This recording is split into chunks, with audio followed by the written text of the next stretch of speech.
Good evening, dear ladies and gentlemen. Professor Mamdouh Mawad, Vice President of the National Research Center for Research Affairs and International Relations, Mrs. Ola Lawrence, EKB Consultant and Professional Services Manager, Mrs. Natalia Garcia, Elsevier Research References Consultant at the Emerging Markets, joining us from Amsterdam, Mrs. Christina Gifford, Acquisitions Editor at Elsevier, joining us from USA, Mr. Dino Venturino, Elsevier Research References Manager from Africa, joining us from South Africa, Mr. Khalid Saleh, Co-Research Solution Consultant Africa, joining us from Egypt. Ladies and gentlemen, I'm Dr. Azahra Ahmed Al-Muefi, Assistant Researcher at the Child Health Department of the Medical Research Division at the National Research Center and Conference Unit member. It's my honor and privilege to be with all of you tonight as the organizer of the Elsevier NRC webinar series, a special workshop, How to Publish an eBook. We have received over 1,000 registrations for this workshop, actually not only from the National Research Center, but also from various research institutes, academies, and universities, and from other countries, from Africa and the Middle East, such as Algeria, Morocco, Iraq, and Saudi Arabia. So I'm really delighted with all our attendees tonight. Over 400 registrations came from professors, huge variety of specialties, showing their high interest in learning more about book publishing. So let me share with you some numbers regarding publishing chapters and books from the National Research Center researchers within the past years since 1974 till now. Curve shows prominently that we have been publishing more books since 1974, and regarding the classification for the chapters and book from 1974 to 2021, over 45% of our published chapters were classified A.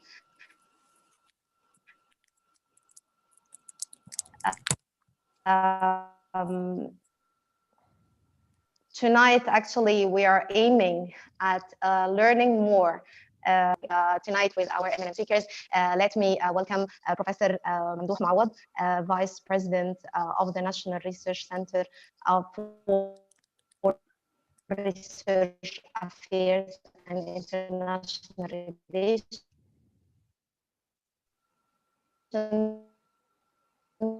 Welcome, Professor Mamdouh.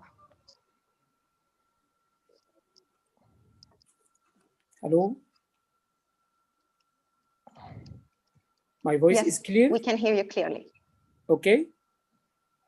Yes, sir. Okay. Yes. Dear honorable guests, ladies and gentlemen, good evening. I would like to welcome you all, and it's my pleasure to share in this opening of this great comprehensive webinar in cooperation with Egyptian Knowledge Bank, Elsevier, and Conference Unit of National Research Center.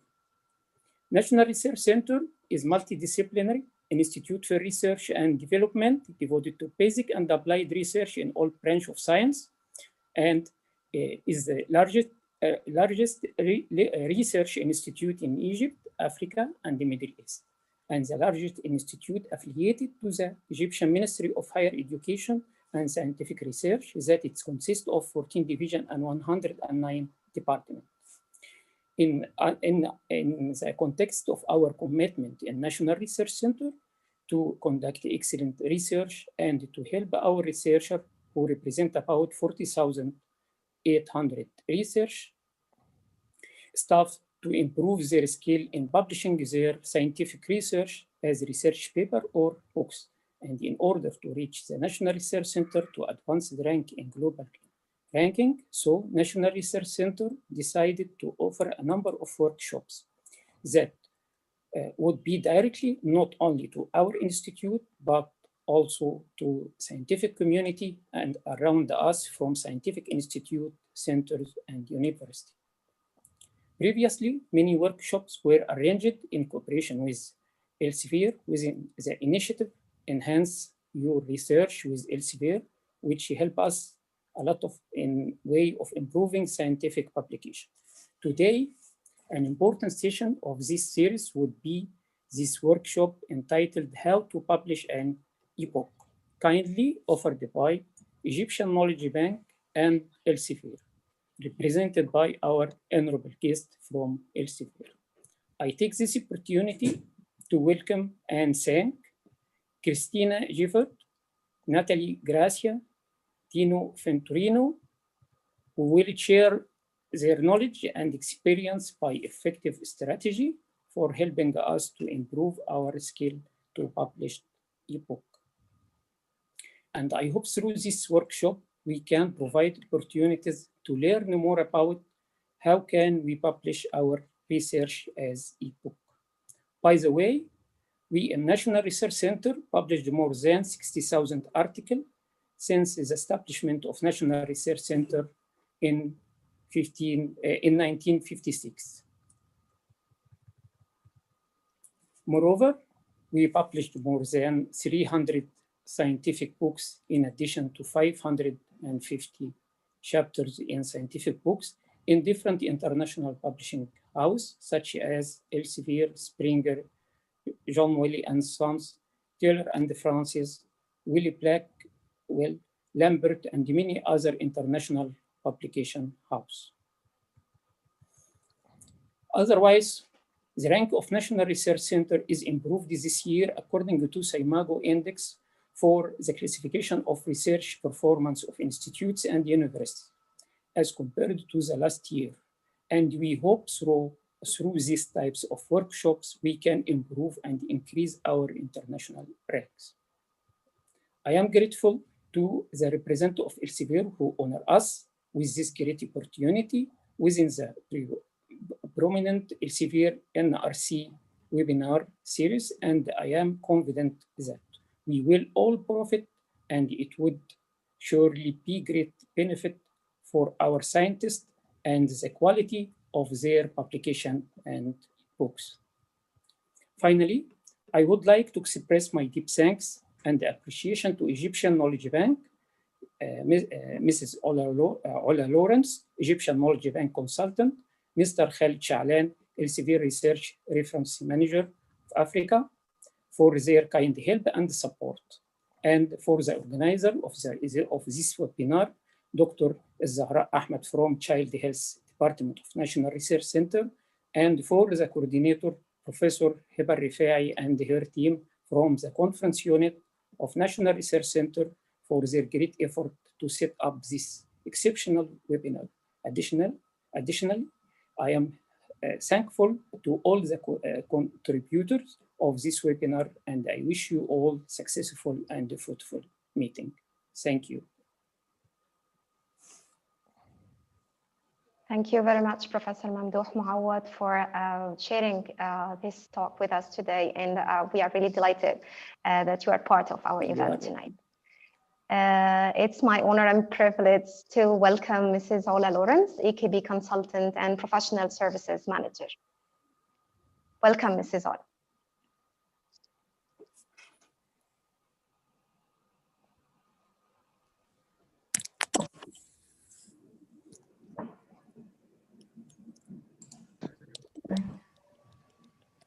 Thank you so much. Thank you so much. It is our privilege to jointly host this session and to work with the NRC, and thanks to Elsevier and everybody who are attending this session. Thank you very much, Mrs. Ola Lawrence. We are really delighted to have you tonight. And it's my pleasure to introduce Mrs. Natalia Garcia, Elsevier Research References Consultant at the Emerging Markets, who's joining us from Amsterdam. Good evening, Mrs. Natalia. Good evening. Thank you. Thank you, Dr. Al-Sahara. Thank you, Professor Mandu. Thank you so much for this very welcoming and warming speech at the beginning. We are really delighted to be here. So excited to be presenting today for you for this outdoor workshop on how to publish an ebook. Thank you for this presentation.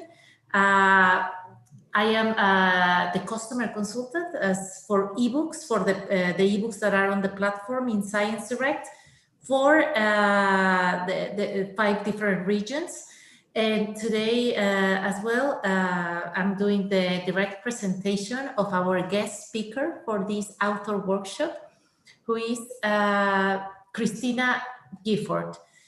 Christina, I don't know if you would like to start sharing your presentation, so then we can start with the main introduction, please.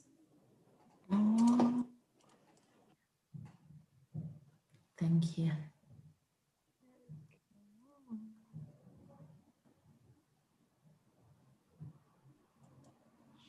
Thank you, Chris.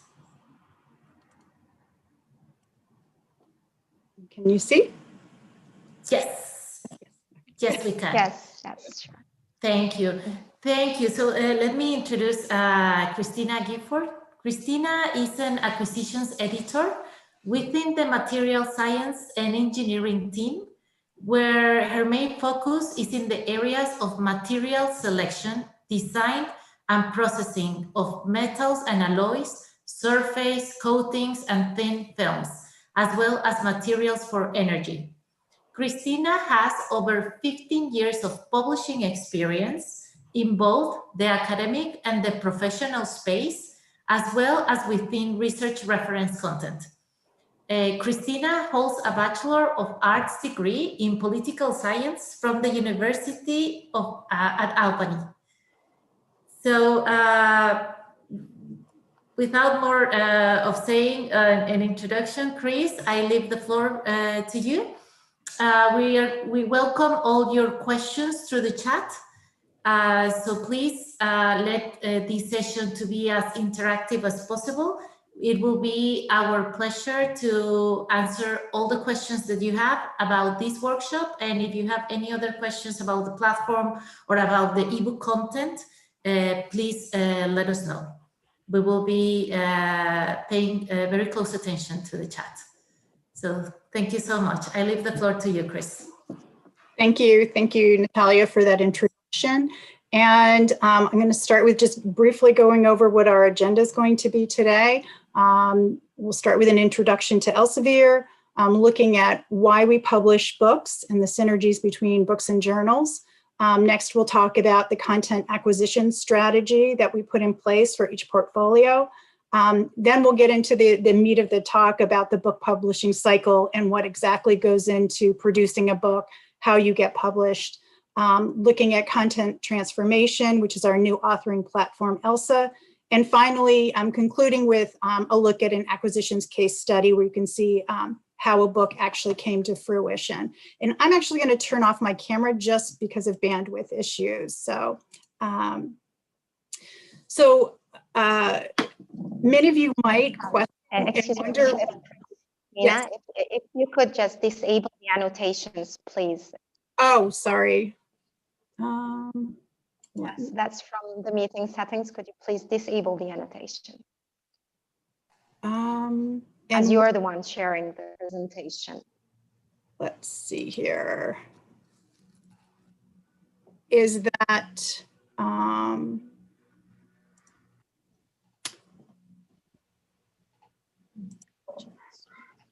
where would I do that? Sorry. Oh, up here.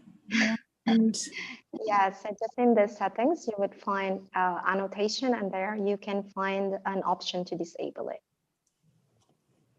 Is that good? We can still have the pen, so please try to disable it for everyone. Yes. I think Chris is like is in the Zoom bar on the top. You will see view options. And there we have, if you click on view options, then you have Zoom radio, request remote control, and so on. All right. Let me just, yeah. View Options, yeah. But that's meanwhile you are presenting. So if you could you please present once again? All right. Yes. And if we could please ask the attendees not to use the pen over the screen, that would be Yes. fine. Yes. Thank you. Thank you. All right. Yes. And is that working now? Yeah. Now we can see. Yes. Now we can see your presentation. Yes. Okay. Perfect. That's great. Thank you very much. Great. Sorry about Thank that. you. Thank you, Chris.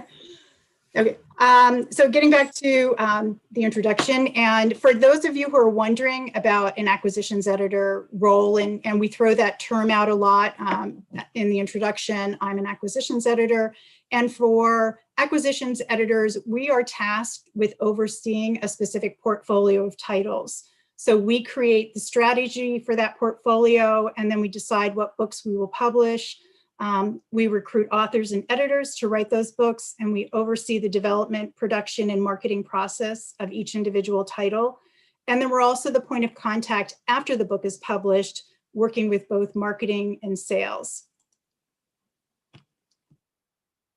So I was curious what field of research people are in. This is going to be our first poll, just so I can have a sense of where your interests might lie.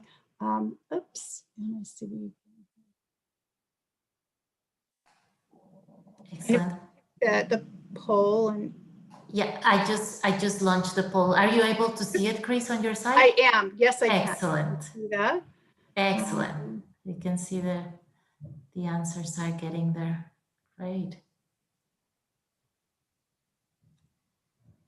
So this is great. I see that we have a lot of people from life sciences. I actually, obviously with material science, I work in the area of physical science, but the discussions and the formula for publishing would apply regardless of what research field you're in. I think we have to end the poll so I can move my slide next. Oops. Yes. I would say just before we launch the following poll to all our participants, if you could please participate on the polls by clicking directly on the answer on your laptop, on your computer, and because we see that you are using the annotations on the with red and pen. So if you could just please select directly with your mouse directly on the answer, that would be way better, please. Thank you.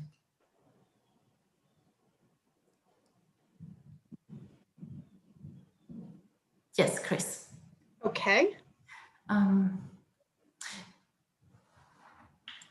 Chris, let's try something, because I could see that they are still using the pens and the pencils on your slide. So please, if you could go, do you see the view options on the top of your presentation? That's a Zoom option, view options. I don't know if you see it on your side. I don't. Can I turn off? Let me see. Dr. Al-Sahara, is there a way that we can disable the annotations? Guys, I will be managing this, so please proceed. I'll be clearing regularly any annotations added. Thank you. Thank you, Thank you very much. Great. Thank you.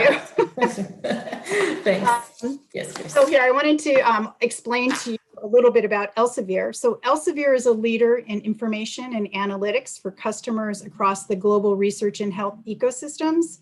Well, that's a really great mission. There's a lot of work behind the scenes that make that a reality. So I wanted to take a look at this time to touch on 5 of Elsevier's initiatives. One being corporate responsibility, We are proud of our unique contributions to sustainability development in partnership with our global research and health communities. So by combining our unique insights in content, data, and analytics with the networks and expertise of our partners, we're able to achieve progress in this area. Also, open science. We partner with the research community to empower and support open science for a more inclusive, collaborative, and transparent world of research. Partnerships. We work with partners to develop new approaches to big challenges. This includes partnering yearly in up to 70 research collaborations and internal research projects. And our research collaboration portal links hundreds of research articles, media, and reports, which Elsevier has co-developed and shared. The International Center for the Study of Research, and the mission of the ICSR is to further the study of research and contribute to the evidence base supporting the practice of research strategy, evaluation, and policy. And finally, Inclusion and Diversity Board. And this board addresses the gender imbalance in academic research. And as a global leader in research information, analytics, and scientific publishing, Elsevier strives to make an impact in combating current inequalities. So Elsevier is large. We employ over 8,000 people across the globe, and we have multiple divisions.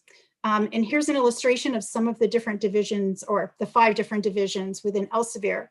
The first is R&D Solutions, and this group provides high quality tools that deliver technical data, analytics, and technology to shorten the distance between discovery and impact. We serve industries throughout pharma and life sciences, chemicals and materials, oil and gas, education, and research and engineering. Next is Clinical Solutions, and this group helps deliver better outcomes for patients, supporting health executives, nurses, physicians, and pharmacists. Next is Research Intelligence, and this group provides actionable insights from quality data and analytical solutions to achieve strategic research goals, including strategy, management, impact, and engagement. Next is Education, and this group improves tomorrow's healthcare by empowering today's educators and students. Elsevier supports student, faculty, and librarians across the medical and nursing education curriculum, and with the leading authors and editors in their fields. And finally, Research Platforms. And Elsevier's cross-discipline platforms support the entire research journey, enables research and career management, and empowers users to make an even greater impact in their field. Platforms like Mendeley and Science Direct are part of the cross-discipline platforms that support this research journey. And so we're going to concentrate on the Research Platforms group for the remainder of this presentation, specifically research reference books. And this is the area that I work within. So why publish a book? Elsevier's strategy and solutions are based on our users' needs. So research is increasingly complex and demanding, and Elsevier recognizes this, and we spend time partnering and working with our customers and users to understand their needs. So as a result, Elsevier is investing in solutions to help researchers, teachers, and students to work faster and more flexibly, to more effectively discover, use, and communicate information, data, and results, and transforming that workflow and enabling them to focus more on what they want and need to do. We're going to start with the differences between journal and book content. Both books and journals provide different types of content, but it's this very reason that they're fundamentally interlinked. Journal articles content provides depth in growing disciplines. It's specialized knowledge in a distinct area.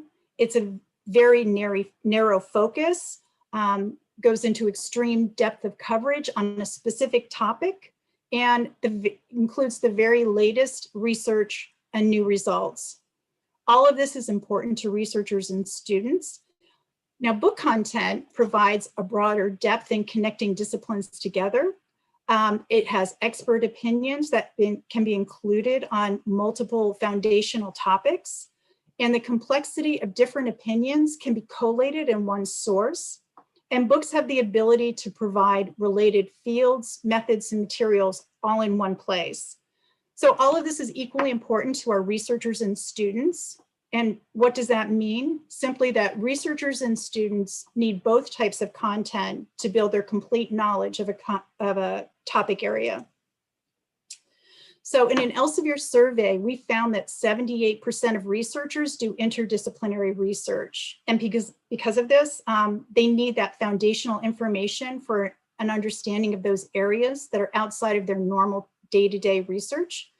And books provide that breadth of connecting those disciplines together. And in the same survey, respondents stated that they search for answers not by content types or formats. Researchers and students don't really care if the answers to their questions come from a book or a journal article. They just want that answer. And this means that they willingly co-use journals and books together. Although print is still a very popular format, more and more people are now accessing and interacting with quote unquote books in a very different and unique way, whether it's on your computer, your Kindle, iPad, or phone. People want to have access to their books whenever and wherever they need to be. So globally, there are a range of expectations from the books. Users reading a book from cover to cover, some focusing in on specific chapters or looking for specific concepts or snippets within that book. User expectations have transformed, and as a result, the book is changing. Users now expect an integrated and seamless integration of reference and primary literature across disciplines to address their questions where they are in their workflow. And technology is enabling that and driving that forward. The book is a packaging option, but we're designing our products and content to serve all of the use cases, and so that package looks much different today. So within research reference, there are many different needs and consequently many different types of content that Elsevier publishes. And this pyramid is an illustration of the types of content our books and journals provide and how the varying types of content might be used in research or learning. We regard books as the knowledge repository from which we learn. So at the bottom of the pyramid, you'll see major reference works, which these products provide comprehensive foundational introductions to a discipline area and are presented as encyclopedias or reference modules. Early career researchers and students often use this material to define and understand basic concepts of a discipline. As you glance up the pyramid, next you'll see textbooks. These provide a pedagogical examination of a subject area's concepts and methods. Textbooks provide the knowledge required within a specific discipline. One level above textbooks are handbooks, which compile data sets, methods, processes, or techniques specific to a particular field, and they provide quick answers on the job.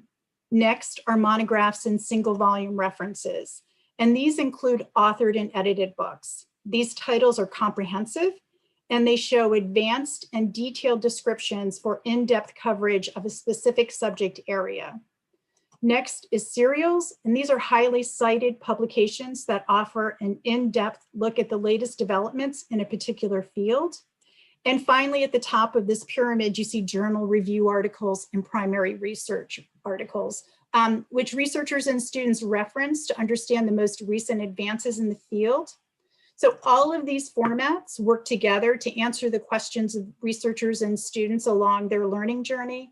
And the research reference books division publishes over 1,200 titles yearly from 200 team members located in offices around the world. And we currently have over 34,000 books available on Science Direct, as well as many other third-party channels. So books on Science Direct have the highest relative citation impact among all of the major book publishers in Scopus at 2.1. It's a nice statistic, but you may be wondering, with all that content out there, how will my book content get found? And one of the keys to discoverability is the Science Direct topic pages. Topic pages are generated using automated technology for information extraction.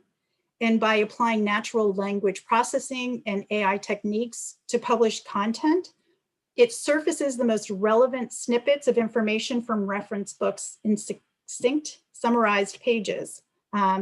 They're then directly searchable on Science Direct. They're hyperlinked from key terms in journals and book chapters.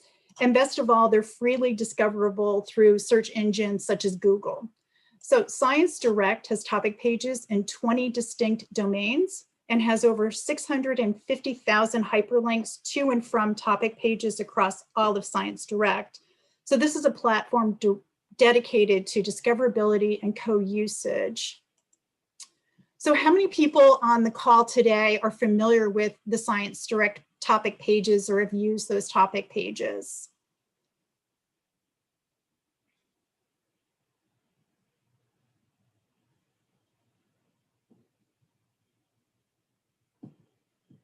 And I think you should be able to access the poll now.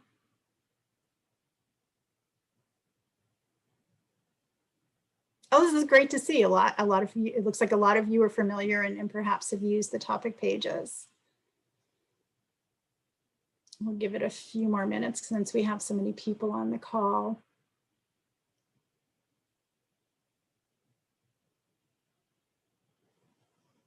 Terrific. Looks like it's slowed down the answering of the poll, but that's wonderful, 74%.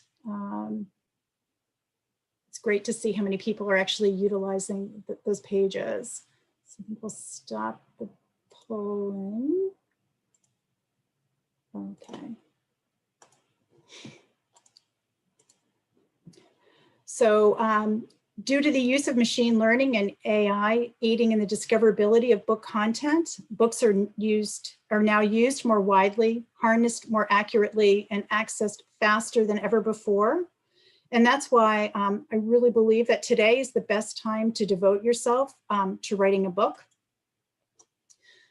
So I wanted to take the moment to look at our content acquisition strategy.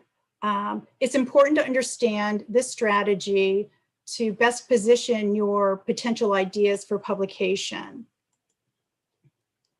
So for Elsevier, we begin to establish our strategy by looking into current trends and research funding, which helps us identify what content to create for our portfolios. But first, we have to start at a really high level. We view book publishing like investing, and we allocate our resources for maximum impact. So publishing high quality book content depends on this strategy and finding a way to create more value for the research and student communities we serve. So Elsevier publishes across a wide array of areas, but a few years ago, many were not aligned to the strengths of Elsevier overall. So we focus now in areas in which primary research is large and growing, in areas where research is well funded, and in areas in which Elsevier had the strongest journal position. We call this a deep vertical strategy. We use data to build and analyze this strategy. And the bubbles in this chart represent areas in which we are investing and growing significantly. And not surprisingly, these are also the areas where research funding is focused. The content we acquire in these areas are aimed to help researchers and students get up to speed with new scientific topics, map out adjacent areas for their interdisciplinary research and study, and help them find and understand experiments that can be applied. After identifying these areas of growth, we categorize them into collections based on discipline. And here you can see 23 different subject areas of focus. It's important to know that there are many divisions within Elsevier covering varying areas. And this example just shows the collections from the Research Reference Division, along with the number of new titles in the collection for 2020. Now that the subject areas are identified, it's time to build the discipline-specific strategy. So we start by using data and analytics from tools like SciVal and Scopus. So we monitor journal activity and scholarly output, looking closely at article citations and impact by subject area. We identify impactful authors, institutions, and geographical locations with healthy collaboration and research output. We also look at subject area research funding to see what's been funded in the past and what's expected to be funded in the future. So we analyze book usage trends to identify some patterns, and we track any new innovations that have developed and may influence researcher learning. We take this data and we use it to analyze our current portfolios of content. This includes identifying any growth areas specific to the portfolio, and this may or may not vary from year to year. We compare our current book offerings with current journal content and identify common trends or departures. And finally, we identify any book portfolio gaps we may have, and we flag those for acquisitions. In doing this, we can pull all of this information together and create our annual strategic plan, which highlights the signings topics we want to obtain throughout the year. The information also informs the acquisitions editor's commissioning plans. And these are a list of topic areas and potential authors that we plan to obtain throughout the year. This information also helps us determine the profile of the authors we feel would be most successful in the topic area. So all of this leads to a well-designed and successful books program. But it's not all about the data. So let's talk in more detail about the voice of the customer and the voice of the user. Formal program of interviews are done every year. We try to hold approximately 200 interviews a year. We also take feedback from our customers. So each year, acquisitions editors are tasked with interviewing customers and talking to them about the challenges, technologies, advances, and trends in their own areas. And we compile all this information and we use it to further inform our plans and validate our plans, really. Some insights gained include interdisciplinary is the new norm. I'm sure it's not new to anyone on this call. We learned earlier that 78% of researchers are doing interdisciplinary research. People are time and resource poor. They don't always have the time or resources to complete all of the research and tasks that they are capable of. Visuals are critical for understanding content. We use this feedback to guide our authors to create content that works for the market. And trust in the quality is important. People want to know that the sources they are using are trusted sources. So we take all of these themes into our acquisition strategy and into the work we do with our authors when developing our titles. Trust in quality of content. Time and again, we hear that scholars and researchers don't just want to go to Wikipedia for an answer. So why write a book? We surveyed our authors and recently conducted about 58 author interviews to identify what their motivations were for writing. We also followed up with a questionnaire and received over 200 responses from our authors. So these are the top 4 benefits authors personally derived from writing books according to the results of that survey. 1 was an interest in the subject and enjoyment of researching and writing on the topic. 2 was to fill an information gap in the market. 3rd was to gain a reputation and standing in their field. And that's key to note here that book chapters are indexed in Scopus. So book authoring will help raise your H-index. And 4th is to provide materials to support their own teaching courses. I'm sure there's a lot of people who've tried to teach your course and you find that the books are inadequate for how you would like to present the information. The 5th motivation, and that's not included on this slide, and which runs parallel to the career advancement motivation in journal publishing, is the desire to leave a legacy of one's accumulated knowledge.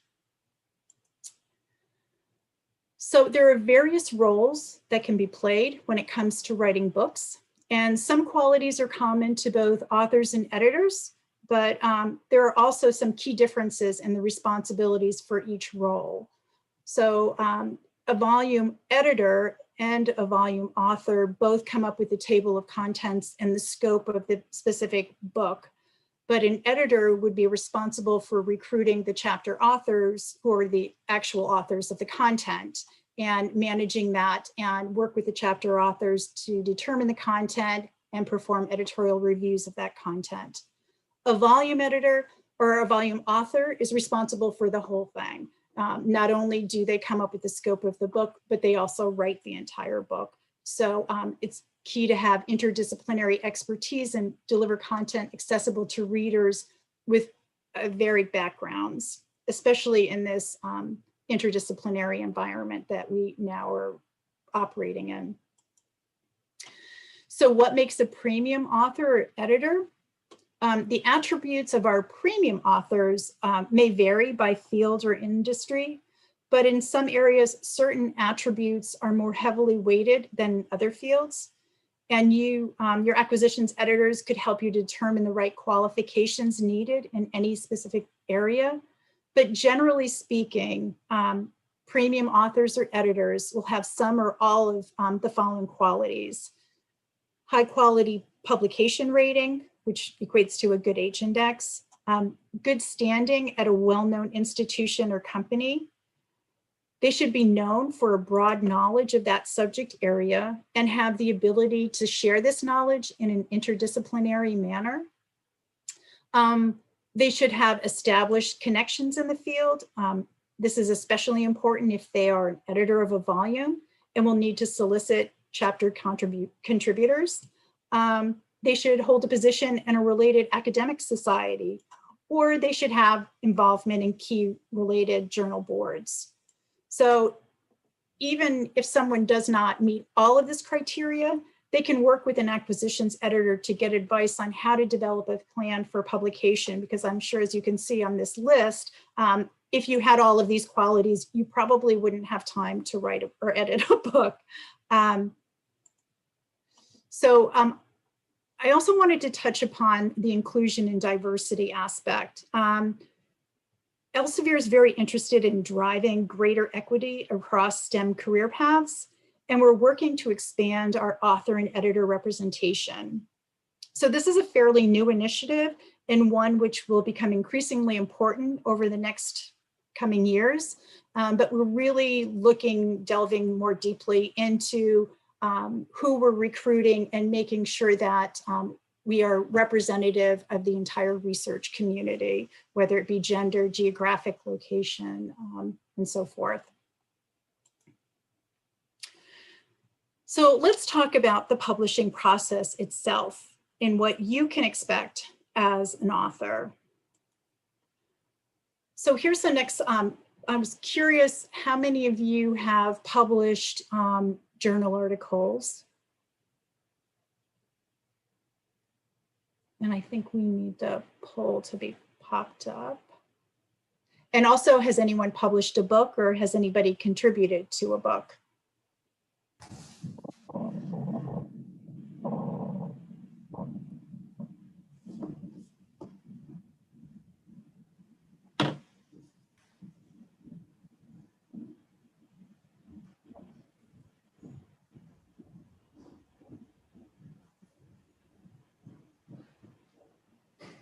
Thank you, Chris. Can you see the poll? I can see the poll. Thank you. Excellent. Looking at the number. I'm very intent on watching the numbers. Sorry, everybody. Excellent. He's rising there. Thank you. So we see just about everybody has published in a journal, and we've got about 18% who've published a book, and about 30% who have contributed to a book. So that's great.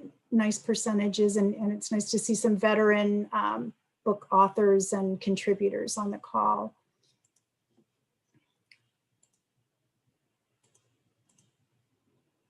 So let's look at the whole end-to-end process of book publishing.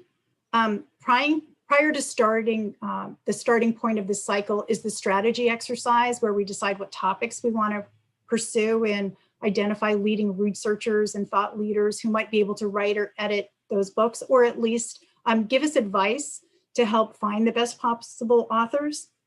And Next, at the end of at the head of the cycle is the phase where the acquisitions editor begins soliciting book proposals.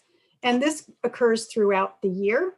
We're always happy to also review unsolicited proposals, ones that we haven't actively reached out to somebody about. Regardless of where the proposal comes from, we evaluate it carefully before determining what to do next. Once a book proposal has been submitted, the AE would review that proposal and help refine that book proposal if necessary. Once we have a nice, clean proposal, we would send that out for peer review. After the peer review, those reviews come back and they're shared with the author or editor of that book proposal to respond to the reviewer's comments. If the comments are positive, maybe adjust the proposal based upon that feedback from those reviewers. Once we have a fully validated book proposal, then the acquisitions editor would take it forward to our editorial board and finance board for approval for investment into that book project. And then we would negotiate a contract with you. Then the author editor would be responsible for commissioning chapter authors if it's edited, or begin the writing, which is the fun part. Once it's completely written, the manuscript is submitted to production. They go through that process, then the publication, and then it's the global distribution and sales of the book. So the first stage in the development, of course, we're talking about was the submission of the proposal. And in a moment, we'll talk about exactly what goes into that proposal form, but it's really important to note that a high quality book proposal makes the review process go much more quickly, and it minimizes that need for queries and multiple rounds of edits. So putting in extra time and thought at proposal creation will save you time during the review process. It's also worth noting that although many publishers, Elsevier included, we post a generic book proposal template form on our website. Some acquisitions editor have their own version, which captures additional details of great value to that particular publishing group, audience, and reviewers. So it's always a good idea to make contact with the relevant acquisitions editor before you get started. And also the proposal process is not intended to be a daunting process, and a good editor will help guide you through that each step. But the role of an editor is to offer support for the authors and help to make a strong book plan, and therefore provide a lot of guidance and honest feedback along the way. You, the author, are the subject matter expert. We, as the editors, are the publishing experts, and we take our responsibilities to the scientific community and to our team at Elsevier very seriously. You wouldn't want to work with an editor who rubber stamped your proposal, because you want to be published along with prestigious authors and books trusted for their diligent attention to quality. And you're making a major investment in writing that book. So we really work with you to try to ensure that your book is as successful as it possibly can be. So what goes into a book proposal? A standard book proposal form will usually cover 6 key topics. The title or a topic. Selecting a topic is part science and part art. You want your topic to be broad enough to attract a large audience, but not so popular that the market is inundated with publications.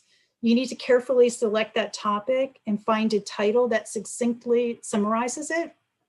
It helps our reviewers to understand your planned content, and later in the process, potential readers to discover your content by choosing a working book title and chapter titles that clearly describe the material you're going to cover using the most relevant terms. The market need. What need does your book fill in the market? What pain point in a scientist's work does it address? And what do you think of the knowledge, information needs of the target audience? Author credentials. Presenting your CV is really important and straightforward. There's several questions related to author credentials that you should consider. The audience, listing out the competition, as well as manuscript specifications and timelines. And next, I'm going to show you what an actual for material science, this is what our book proposal form looks like. And as I said, there's some that are shorter in length. This is our standard. So as I said, the title and topic, you want it to be broad to attract an audience, a large audience, but again, not so broad that it's too broad and there's too much competition and it's inundated. So you're also keywords and letting us know whether it's going to be authored or edited. Your credentials. It's really helpful here in listing out your credentials and what it is about you that makes you appropriate for the subject matter of the book. That's the main reason why the credentials are important here, but so is your motivation. So what's your story behind why you want to write this particular book or edit this book? Key features, including key features, are really important as well. Subject and market need. Take time to discuss the need your book will fill in the market, address any knowledge or information gaps of your target audience, and explain how your publication are going to help to solve those problems. In addition, competition. Are you aware of any recent publications or manuscripts in preparation that are likely to compete with your proposed book? So include the strengths and weaknesses of these titles, as well as how your title will be different or better. Be very honest. If there are competing titles, we want to know why what's going to make your book better, what's going to have your book appeal to the reader versus what's out there. So really evaluate, and even if you don't have a book that is specifically on that topic, but there might be other books out in publication that have chapters or sections that would cover what you want your book to be about. Include those so we know that there's a readership for that and there would be an interest in the market. Also, even if books, so manuscript specifications. So how many pages you anticipate, the number of figures, will color be needed. And this helps us to visualize how you envision the project and the depth of content that you plan to cover. The table of contents and list of contributors. This will allow for the editor as well as potential reviewers to have a clear understanding of what will be covered in the proposed project, as well as who you're considering for authoring each of those chapters if it's an edited work.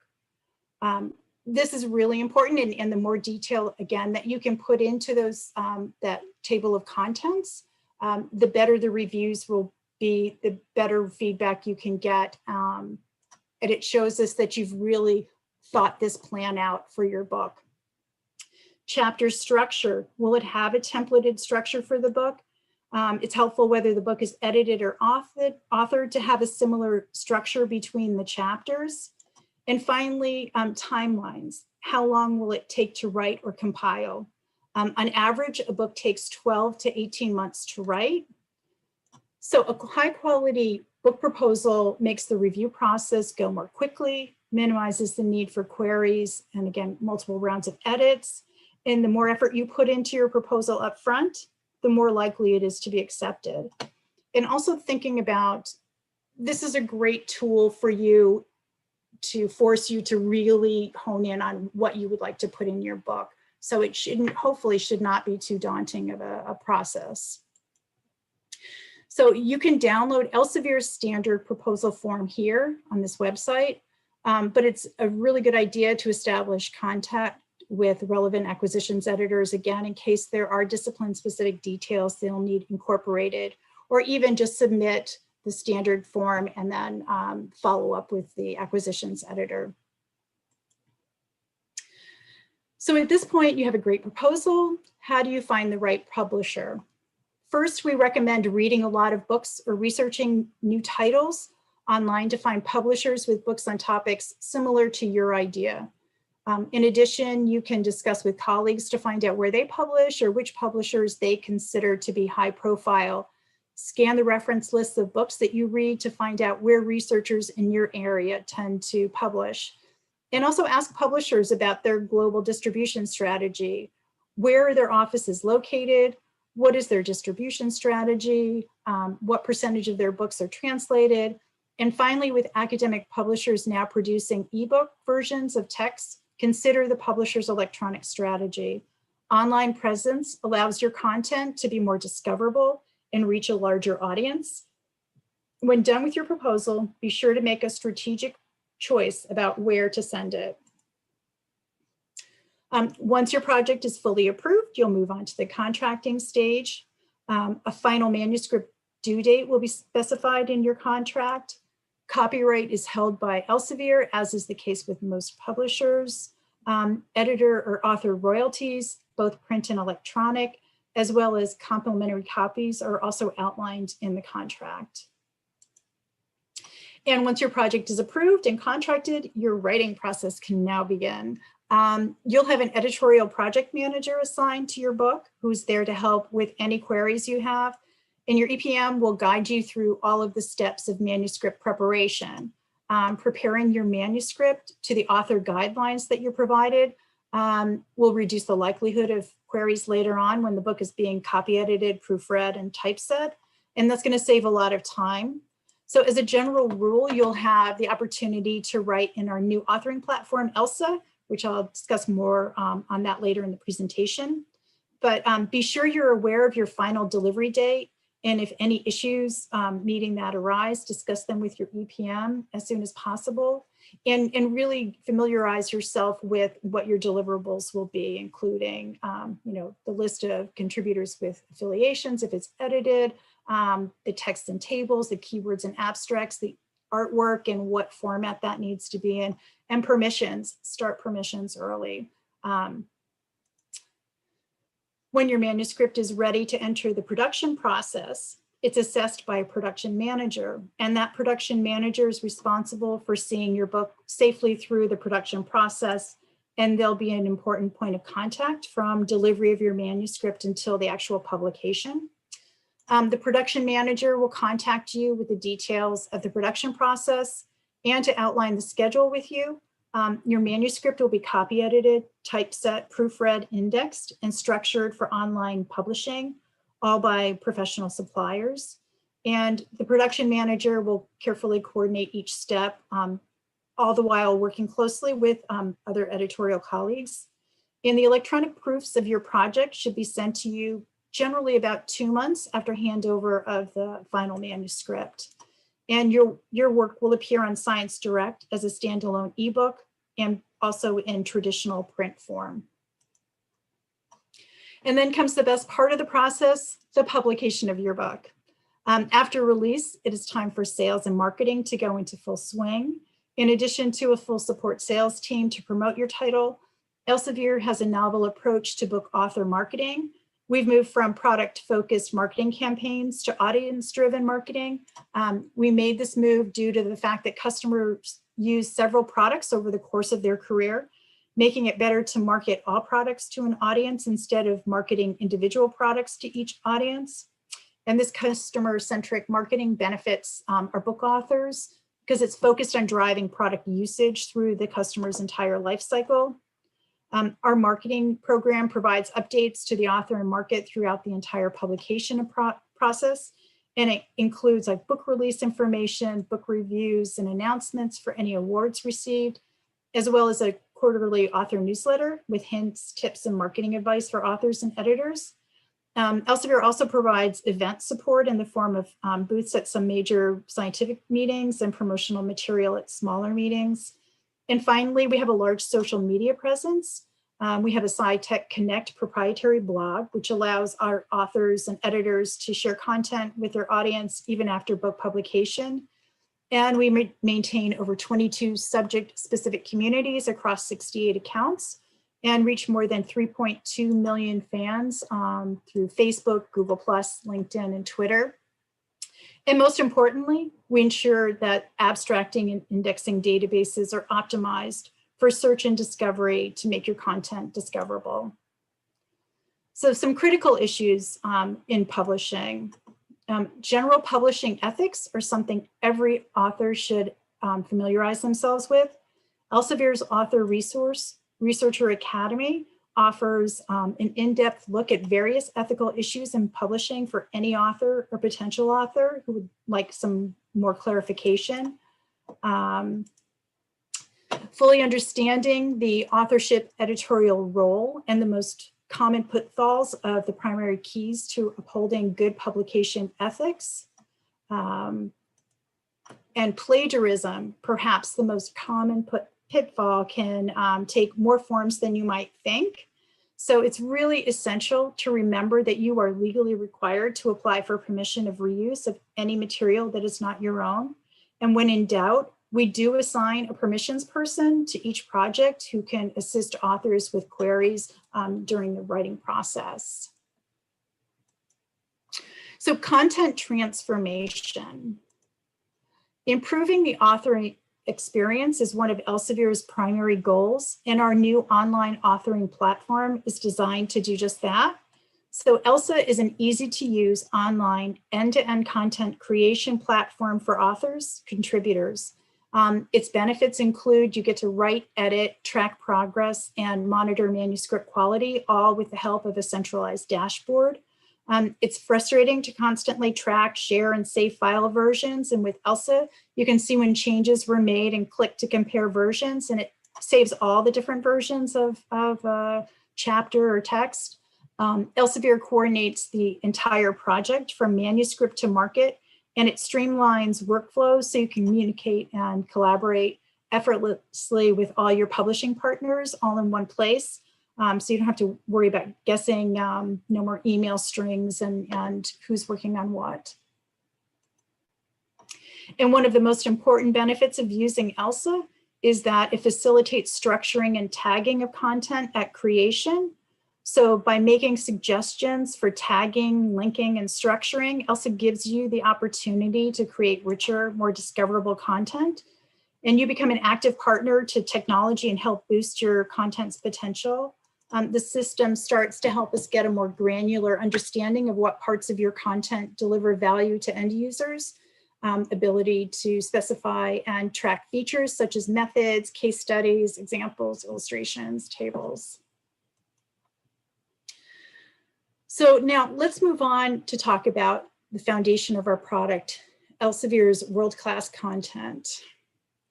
So I wanted to do a deep dive into one case study of a book that was acquired in the process that underwent. So to recap on the acquisitions process, we begin with our bibliometrics analytics, looking at where the trends are going. We identify those growth areas and potential high performing authors, and then look at the prospects for those outcomes. So as we began expanding into the space and planetary science program, we also were focusing more and more as a business on interdisciplinary applied content and machine learning and other new technologies especially. So we saw substantial growth in journal content related to computers and earth science, and space weather began to come up more frequently at conferences and in conversations.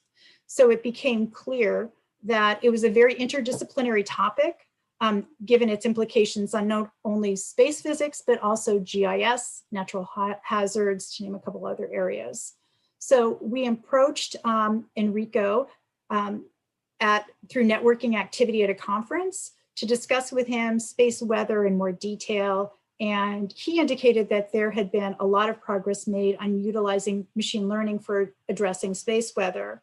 So then he brought in Simon Wing and Jay Johnson, two other leaders in the field, and they put together a proposal for an edited book covering the latest developments in a practical way. And we validated this by looking here at, you can see the article growth at 12.46 and also field weighted citation index. A lot of interest in that area, a lot of citations, and also looking at our journals and aligning with that, where we have a high impact journal in that area.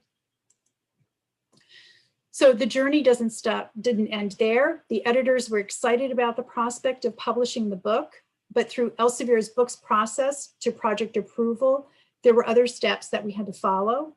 Although an initial proposal submitted may be of great quality, it can always be improved by feedback both from the acquisitions editor, who has the perspective of all of the research and data, as we mentioned previously, and peer scientists from around the world. So once that proposal was refined, it was sent for peer review. The feedback from the reviewers was shared with the authors and incorporated in the book's approach. And then we moved on to the approval by the editorial board. And only then did a contract get extended to the authors. And we just spent a good amount of time describing that journey from data and the acquisition strategy to the project approval. And what lies ahead are months of hard work by the editors, contributors, and our content development group that worked closely until the final manuscript with all its elements provided in the needed quality. And in this case, images and worked problems were very important to this particular project. And they had to clear permissions. All previously published materials required that. And then they delivered, validated, and handed over that manuscript to our production team. The final result that you can see in this slide is the fruit of the labor of all these teams and individuals. So this one went fairly quickly, just 18 months after the team submitted their proposal, the actual book published. And as with all Elsevier books, the objective was met when usage data starts flowing in. And in this case, usage has been very strong, consistently above the portfolio average, which is the upper right-hand box here, science direct usage. So the work of all involved was rewarded when the book was designated a finalist in the Earth Science category of the Prose Awards, which annually recognizes the best in professional and scholarly publishing by bringing attention to distinguished books, journals, and electronic content. And then the relationship between the editors and Elsevier is strong. So discussions already are underway on another book project. So this is really a great success story.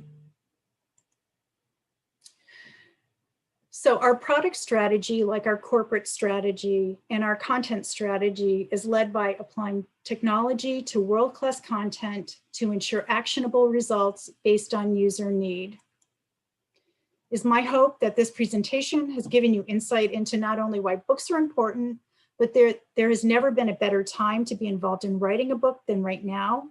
And with your new insight into the content acquisition strategy and a better understanding of the entire book publishing cycle, you are now ready to author or edit a book. So thank you very much, everybody, for your time and listening. Thank you, Christina. Thank you. It's been a very enriching presentation. Thank you so much. And before we move to the question and answer, Chris, could you please go to the slides that that I add to your presentation, just to just to mention about the all access trial very quickly before the Q&A. Thank you, Chris. Yes, I would like to jump in on Chris' presentation. Just to mention you that you are still, the EKB is still under the trial for the all access ebooks. All access ebooks means that you have access to all the ebooks on the platform Science Direct until the 31st December. And you have access to books that are titles that are published since 1896 until our latest front list titles. All the book content types, so basically you have access to the major reference works, which are the encyclopedias, to all the textbooks, to all book serials and handbooks, as well as first edition, second edition, and so on, monographs. So I will encourage you, if you haven't done it before, to please access directly to the Science Direct platform. And you could share these books, download on PDF, access to the topic pages as well. All the subject collections are included in this all access from ebooks in this trial. So all the subject collections that Elsevier has for publishing books are included in this in the all access ebooks. This is approximately, Chris, if we could go to the following slide, please. Thank you, Chris. This is approximately around 47,000 ebooks from respected authors from all the disciplines that we have. This is around a sum, as you can see over there, of 28,800 ebooks, around 200 plus encyclopedias, 6,500 book serials and handbooks, and around 200 plus textbooks. So if you have the opportunity, I encourage you to please access to this content on the Science Direct platform. As I mentioned before, the access is open until the end of this year. So yeah, I wanted to just mention this before we go to the Q&A. And just very quickly, if you would like to get to know a bit more about proposal forms of books and other resources, Khalid and we are gonna put on the chat right now the link where you can do it directly. With furthermore mentioned, let's go directly to our Q&A. Thank you, Chris. Khalid? Yeah. Thank you. You've been monitoring directly the YouTube Streamline channel. So I leave it to you directly for the Q&A with Chris at this moment. Thank you. Thank you, Natalia. Thank you, Chris, for your presentation. So we have received some questions so far. The first one from Professor Sheira, she was asking about how, so it's a little bit of re-emphasizing about the point that was mentioned about how publishing books work financially for authors. Do authors receive money, or they just publish like journal articles, or sometimes they have to pay to get published? So if you could shed or reiterate a little bit on how that works. Yes, for authors of a book, they are paid a royalty. The royalty varies depending upon the scope of the book, but there are no fees involved on the part of the authors. And for edited works, the chapter authors generally receive a copy of the chapter authors receive a copy of the electronic copy of the book in remuneration for their submissions. But yes, nobody pays for having their book published. Perfect. So they would actually be making money if they're publishing a volume by themselves. Perfect. Correct. Yep. So second question is, I think also you did touch base on it as well. Are certain fields preferred to others? Are certain fields preferred to, as you saw, we have a huge number of areas that we publish in. So not necessarily certain fields, it would depend upon the level of interest and research going on. And in some instances, maybe there's not a lot of research, but there's not a good foundational book on an area. And in that case, even without the high numbers of output on journal articles, we would still consider publishing a foundational book in that area. But no, pretty much within the scope of the research reference areas. And I can maybe try to find that slide again if people want to see what areas we specifically publish in.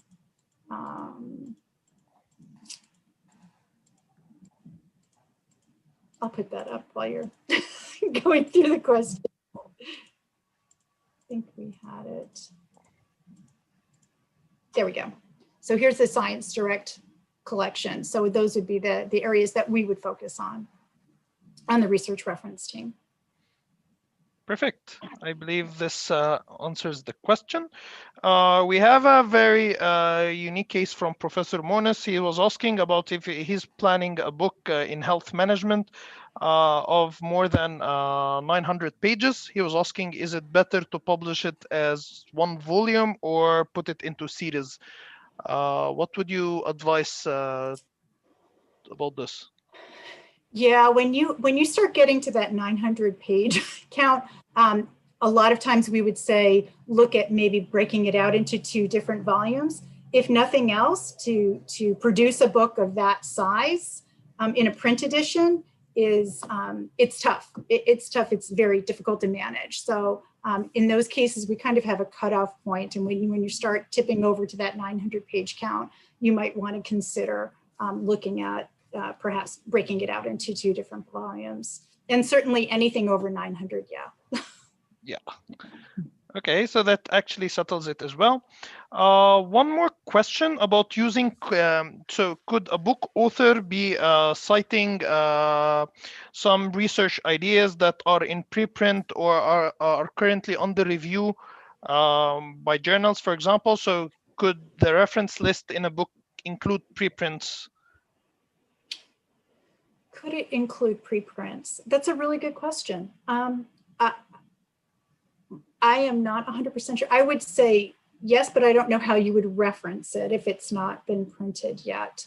And probably if you had it in preprint, the amount of time you would spend writing a book, I would assume it probably would publish before that book published. You know, we could take that offline, and if somebody wants to save that person's name, I can follow up. Perfect. So I would strongly recommend they reach out to us. I'll be putting my email also on chat to receive any further discussion on this. One last question here as well is about reusing. Somebody who's been publishing for a while, they have authored many journal papers. They have prepared the figures in the journal papers before, and now they are embarking on writing a book. What about the figures they have already prepared? Can they be used in the book or not? They can, but you would have to get permission. Yeah, it would have to, even though you are the one who published that and you are the author of that, generally for even journal articles, you have released that copyright to that journal. So if it's an Elsevier journal, it's just a matter of submitting the form so we could track the source. But yeah, and we have relationships with other publishers to kind of help navigate that process of getting those permissions. So we could help with that as well. But yes, you would need to get permission. Just another point to add here, what about dissertations? So if somebody has been working with the research team and that figure was published in a dissertation, for example. It would still be a published work. So if it's a published and copyright is given over, then yes, they would have to get a permission for that. But that would be from the institution they belong to or they published the dissertation with. Right. So the institution would be the one to give the permissions. But as you said, this is usually a standard practice, so there shouldn't be much problems with gaining those permissions. Yeah. I mean, it's not necessarily, well, I was going to say it's not necessarily cumbersome, but it can be a lot of work. Keep track of your sources. We do have a permissions department to help. Rights Link, we are on Rights Link, and you can upload a number of permissions and get those all at the same time. So yeah, but regardless of where you publish, everybody has to go through the same process. So if you want to reuse a figure, you have to get the form. Yes. I would just add a note for Elsevier journals. The permissions process is fairly straightforward. There is a permissions link on any journal article. It's quite, I would say it's very easy with Elsevier journals. And as you said, there are already a lot of very good connections with other publishers in the industry. So that definitely should not be a deterrent. Also, Christina, you've added that when a book project is being followed up by Elsevier publishers and acquisition editors, there is support that's given to the author to manage those kind of permissions from the publisher side of the book. Yeah, and that's a conversation you could have at the beginning of the process. If you think you're going to need help, there's always a permissions coordinator assigned to every project. And for Elsevier owned materials, they can help you with that and get those permissions for you. You wouldn't have to do that separately. The permissions coordinator could do that. You just need to note where they need to get, what those sources were so they can go to the correct person to get those permissions and track those permissions. Perfect. So I believe these are the questions we received so far. There are some more questions that are more directed to the conference unit at the NRC about the certificates. I believe they have put in the link for registration for certificate, link تسجيل الشهادات, and the link to actually receive the certificates from their Google Drive, link الدرايف لاستلام الشهادات. I believe these are available on chat, both on Zoom and on YouTube. So I would be, at this point, I believe I've finished the questions on my side. I don't know if Natalia, Dr. Al-Zahra, or the team, Mr. Sharif from the conference unit, have received any further questions. Thank you, Khalid. On my side, I just have one question. Could Elsevier be interested in science simplification books? So this means like she's referring to pre-academic age, especially in microbiology. So for lower school, we would not be the appropriate publisher for that because we don't have the marketing structure, the sales structure for lower level high school books. I would, in that case, and as I showed in the earlier slides of how to determine where to publish your book, you want to make sure that you go to a publisher that really has a market in that area.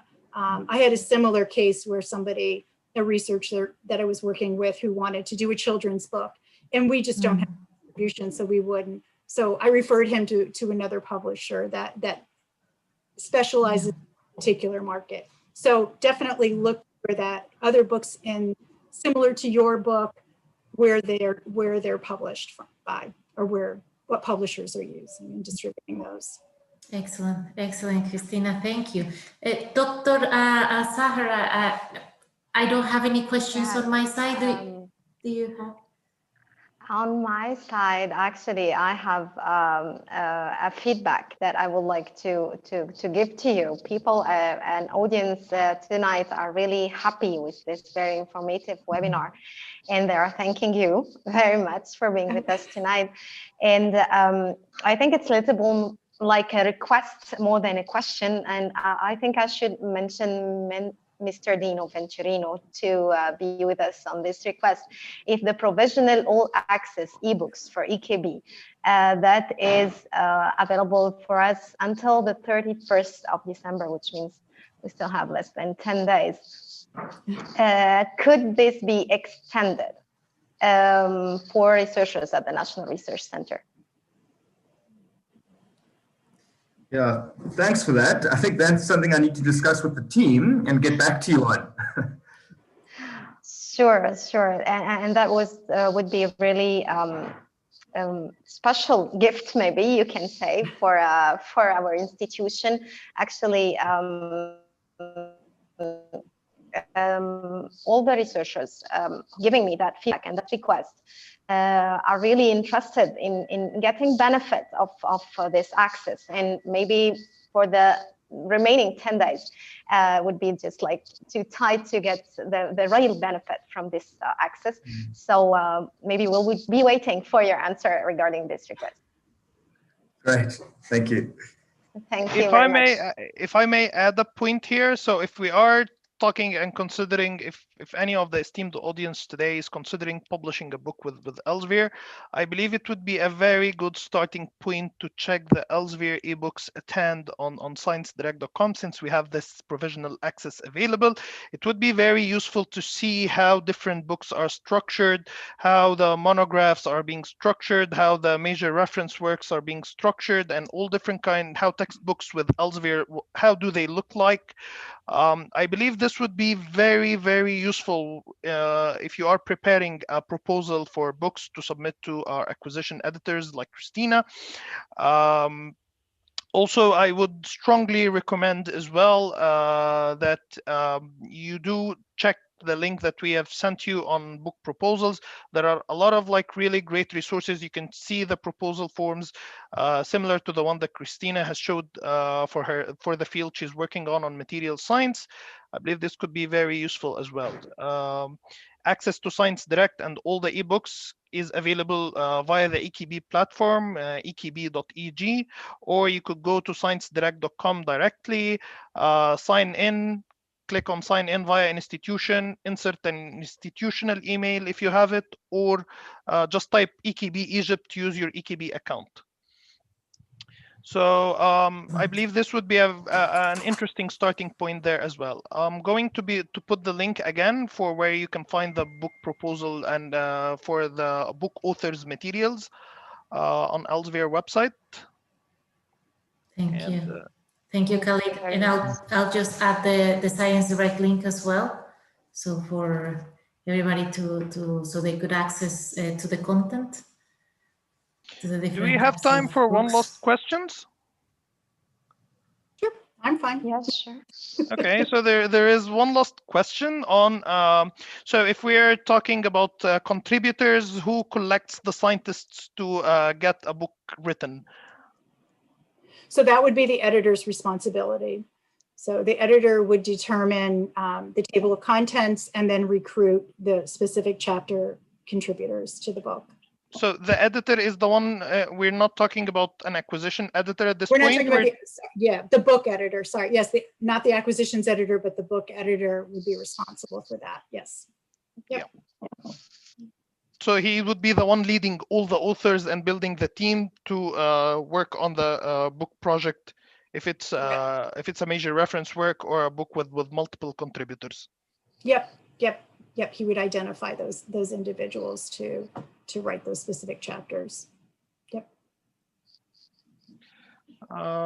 There is a last question on why books are not free. With many in the Arab world having problems with access. I can take some part to the answer to this question.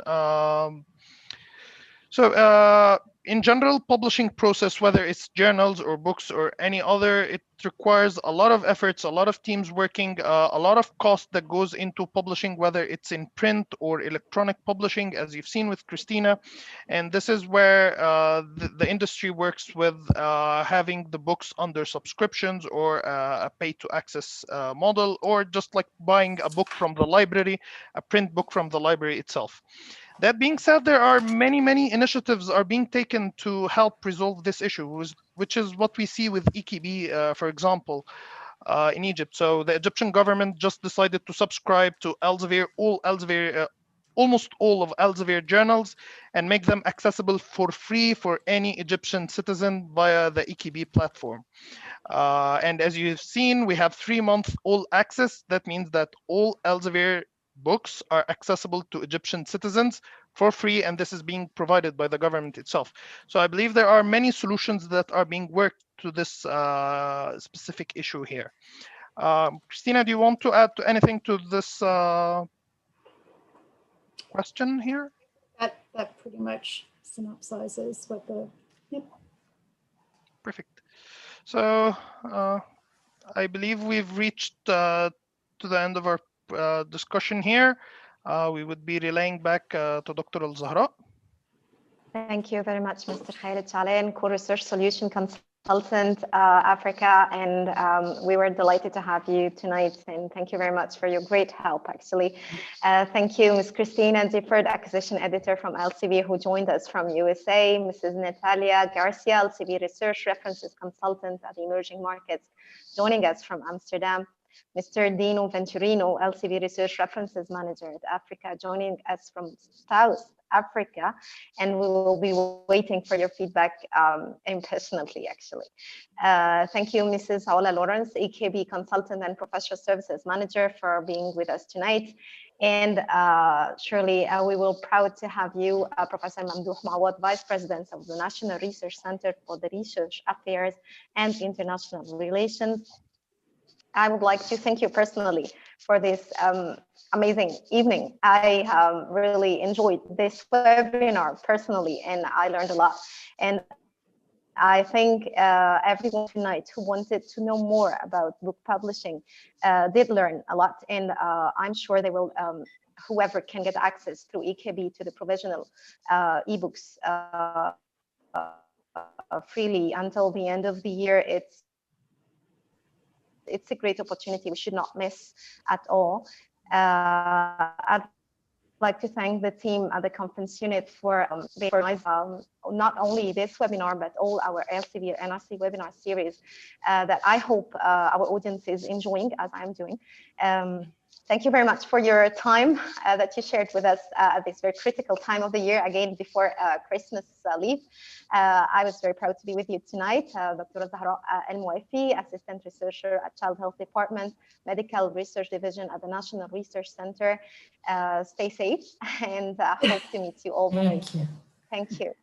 Thank you. Thank you so much. It was a pleasure to be here. Thank you so much for everything.